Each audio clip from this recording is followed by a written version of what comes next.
नमस्कार। I am Sumita Roy, एस्ट्रोवास्तु consultant. आज का वीडियो टॉपिक देख के आपको पता चल गया, थंबनेल देख के। आज का विषय है फॉरेन ट्रैवल एंड फॉरेन में सेटलमेंट, दोनों ही।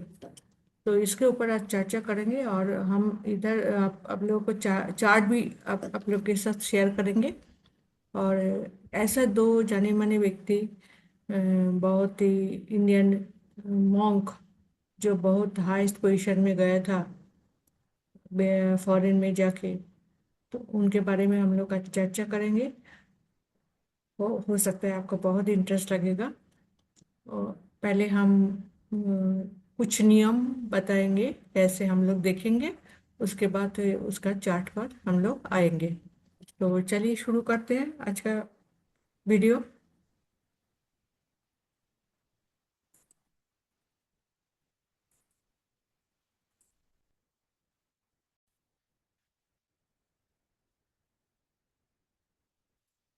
तो चलिए से हम लोग शुरू करते हैं। आज का जो टॉपिक है उसको शुरू करते हैं। हम्म, हम लोग एक स्क्रीन शेयर करेंगे। पहले आप देखेंगे अ, हम लोग का जो ये है ना टॉपिक है, उसमें कैसे हम लोग लगाएंगे। तो पहले हम लोग देखेंगे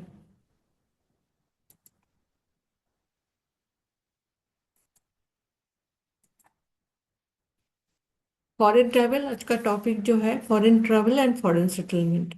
तो पहले हम लोग देखेंगे इसका रूल्स क्या है। एंड उसके बाद हम लोग चार्ट के माध्यम से हम लोग समझेंगे कैसे लगाना है। चार्ट के ऊपर एक जो रूल दिखाया उसको कैसे लगाया जाता है। देखिए, फॉरेन ट्रैवल दो किस्म का होता है। एक है फॉरेन ट्रैवल करके लौट आना, और दूसरा है उधर सेटलमेंट हो जाना। दोनों अलग अलग बात है, एंड दोनों का रूल्स थोड़ा अलग है, एक जैसा नहीं है। जो उधर करते हैं उसका रूल अलग है, और जो ट्रैवल करके आते हैं उसका रूल अलग है। इसीलिए दो टॉपिक रखा है फॉरेन के ऊपर। पहले जमाने में जब एक कॉन्सेप्ट दिया था ऋषि लोग, तब उन्होंने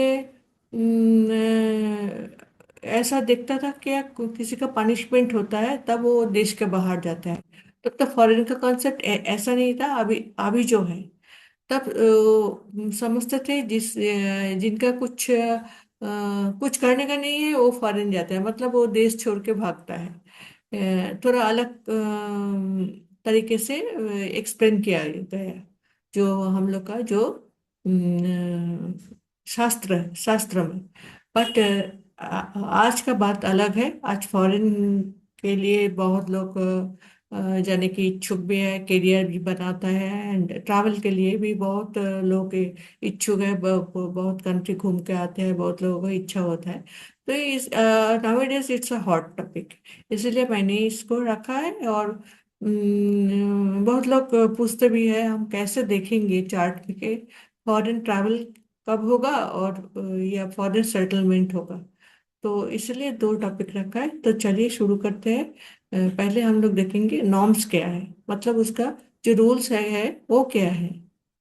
देखिए, फॉरेन ट्रैवल के लिए है नाइन्थ हाउस रिलेटेड जो प्लैनेट है वो लॉन्ग जर्नी देता है, हम लोग जानते हैं।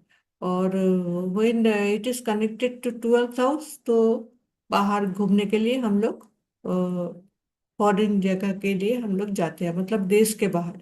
देश का जो कॉन्सेप्ट है ना, ये आपका थोड़ा इधर एक एक मार्क करके रखना है।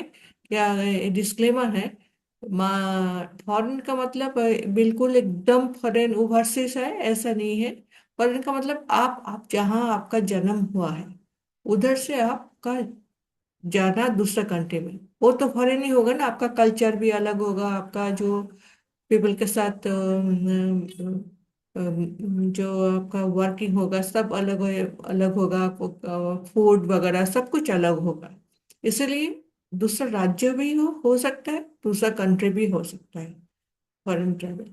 So ninth house is very very important for long journey, and 12th house is related to foreign. 12th house हम लोग फर्स्ट लगन को इंडिकेट करता है। ट्वेल्थ लॉर्ड ट्वेल्थ हाउस भी बहुत महत्व रखता है। और फॉरेन का जो कारक है वो है राहु। तो राहु का कनेक्शन भी लगाना जरूरी है। एंड लास्टली दशा एंड ट्रांजिट। ये तो इंसिडेंट आपको कब होगा, कैसे होगा वो बताएगा। दशा दशा लॉर्ड बताएगा। और ये सब सारे जो पॉइंट्स हैं ना, लग्न लग्नेश के साथ, लग्न और लग्नेश के साथ कनेक्शन होना बहुत जरूरी है। तो चलिए देखते हैं एक चार्ट के माध्यम से फॉरेन ट्रैवल जब होता है तो कैसे ये जो पॉइंट्स लिखा है कैसे फ्रैक्टिफाई हुआ। देखिए ये चार्ट है बहुत ही जने माने हम लोग का जो इंडियन मॉन्क के अंदर जो बहुत ही रेनाउंड मॉन्क, इंडियन मॉन्क जिन्होंने फॉरेन जाके कुछ करा। और and he is now eminent person, Shri Prabhu पराग सेल। उन्होंने फॉरेन गया and at the age of very, मतलब वेरी, उसको उनका जब एज हो गया 60 के ऊपर, जब एज हो गया तब उन्होंने गए ना। और उधर जाके तब उन्होंने उधर घर बसाया। घर बसाया मतलब नया तरीके से उन्होंने शुरू किया। और उधर जो इंडियन जो स्पिरिचुअलिटी का जो प्रचार करना था उसको, वो उन्होंने किया। उनका एम था एक सोल का जो जर्नी होता है one self to eternal, he is a spiritual being, he is eternal. तो सोल का जो जर्नी होता है उसके ऊपर उनका प्रचार था ज्यादातर।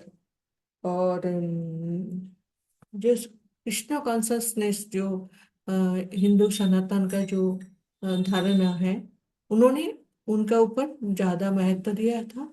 और उन्होंने उधर जो सोसाइटी बनाया इस्कॉन का, उसके ऊपर उन्होंने ज्यादा काम काज किया हो। तो हम लोग का चर्चा वो विषय नहीं है, हम लोग कब गए हैं इसीलिए हम लोग ये देखेंगे। उन्होंने कोलकाता टू न्यूयॉर्क सिटी में गया in 1965 at the age of 69। And उस समय उसका हार्ट अटैक भी आया था। उन्होंने कार्गो शिप में बहुत ही कम पैसा लेकर एक इंडियन ओरिजिन एक व्यक्ति था उधर, उन्होंने स्पॉन्सर किया और उन्होंने एक कार्गो शिप में गए था गया था। तो उन्होंने क्या किया, जाते समय उनका 2 बार हार्ट अटैक आया।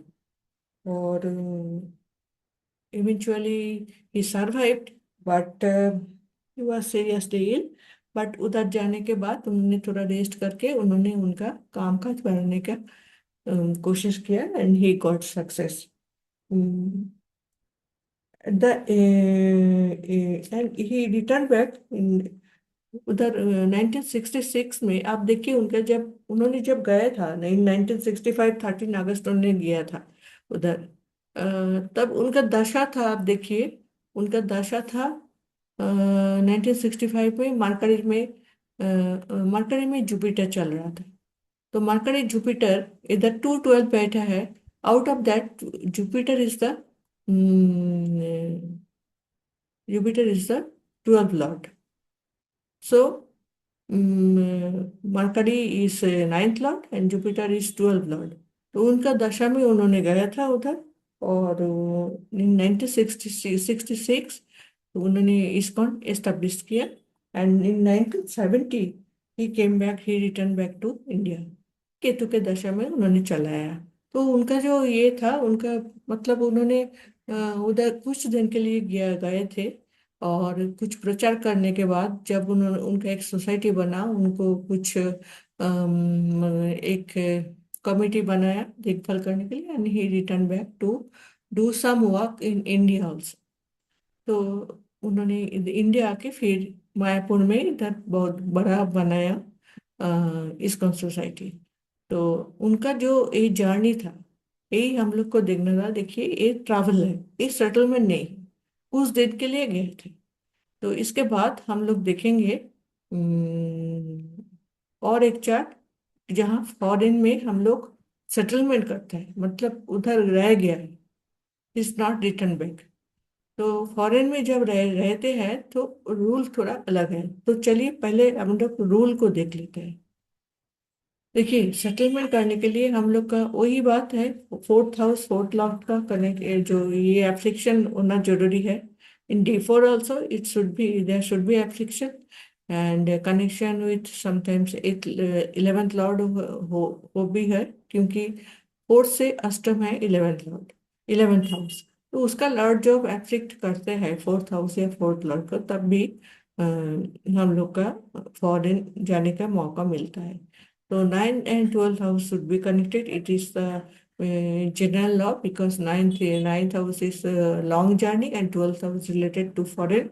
And of course राहु का कनेक्शन होना जरूरी है, क्योंकि राहु कारक है और दशा ट्रांजिट में ये इंसिडेंट फ्रैक्टिफाई होता है। तो एक साथ सारे पॉइंट हम लोग को लगाना है और देखना है।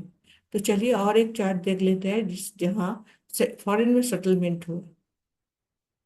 देखिए, ये चार्ट भी बहुत ही फेमस चार्ट है, Paramahansa Yogananda. He is settled overseas. उन्होंने भी इंडिया से गए और बहुत उधर जाके उन लोग को वो इंडिया का जो और जो सनातन प्रचार, स्पिरिचुअलिटी के बारे में उन्होंने प्रचार किया। और उनका जो इसका उनके चार्ट में भी देखिए, लग्न और लग्निश जब है जो है, ये है उनके लग्न है सिंह लग्न, और लग्निश 11th हाउस लॉर्ड के साथ ही है।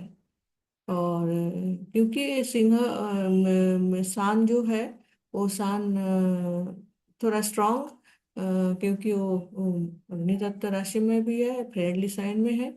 और 9th लॉर्ड जो है मंगल, मंगल इधर सैटर्न से एफ्लिक्टेड भी है। मंगल फोर्थ लॉर्ड भी है, तो एफ्लिक्शन तो है, फोर्थ हाउस फोर्थ लॉर्ड में एफ्लिक्शन है। और राहु जो है, राहु लगन को देख रहा है और 12th लॉर्ड को भी देख रहा है। 12th लॉर्ड का कनेक्शन लगन से है, तो सारे सब कुछ उनका फेवर में हो गया। ताकि उन्होंने जाके उनको उधर घर बसाया। घर बसाया मतलब उन्होंने एक सोसाइटी किया, उस सोसाइटी का स्थापन किया और उनको बहुत बढ़ाया। और उधर बहुत ही इंडिया का जो कल्चर है, जो जो क्रिया उन्होंने क्रिया जो भी सिखाया और प्रचार भी किया। और उन्होंने सक्सेस पाया, उनको सक्सेस मिला। तो ये जो मेन मुद्दा था हम लोग का, पॉइंट्स जो है, देखिए उन्होंने भी लिया था अराउंड 19 1920 के आसपास उन्होंने गया था उधर। 1920 के आसपास उन्होंने गया था। तो इसके उन्होंने जाने के बाद तुरंत तो सक्सेस नहीं मिलता, कुछ आपको घर बसाना है, सोसाइटी फॉर्म करना है, तो उनको सोसाइटी फॉर्म करने के बाद उन्होंने धीरे धीरे उधर कामकाज बढ़ाया। और उन लोगों का जो डिसाइपल्स है वो भी इंक्रीज होने लगा। और उन्होंने बहुत प्रचार किया हिंदू सनातन, और उनका जो क्रीड़ा युग था उनके ऊपर बहुत प्रचार किया। और उन्होंने बहुत सक्सेस भी मिला उनको। तो ऐसा करके आप लगाना है हम लोग का चार्ट पर।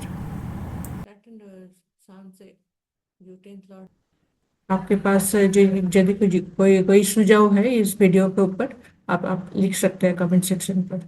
तो फिर मिलते हैं और एक नया वीडियो के साथ। आज यही तक रखते हैं। नमस्कार।